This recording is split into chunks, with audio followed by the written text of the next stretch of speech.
ఆయన అంటున్నాడు, కాబట్టి ఆయన మీ నైవేద్యమును అంగీకరింపకయు తనకు అనుకూలము కాని అర్పణలను మీ చేత తీసుకొనకయు నున్నాడు. ఆమేన్ అని చెప్పండి. అనుకూలము కాని అర్పణ. ఏ అర్పణ? అనుకూలము కాని అర్పణ. నీ అర్పణ దేవునికి అనుకూలంగా ఉండాలా. నువ్వు దేవునికి అనుకూలమైన వ్యక్తివిగా మార్చబడ్డాలా. అప్పుడు దేవుడు నీ జీవితంలో అనుకూలంగా సమస్త కార్యాలను ప్రభు చేస్తాడు. ఆమేన్ అని చెప్పండి గట్టిగా. హల్లెలూయా. నీకు ఇష్టమైన భక్తి కాదు, దేవునికి ఇష్టమైన భక్తి, దేవుడు మెచ్చదగిన భక్తి మనం చెయ్యాలి.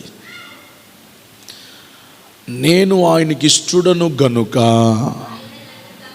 ఆయన నన్ను అన్ని విషయాలలో తప్పిస్తూ ఉన్నాడు. అమ్మా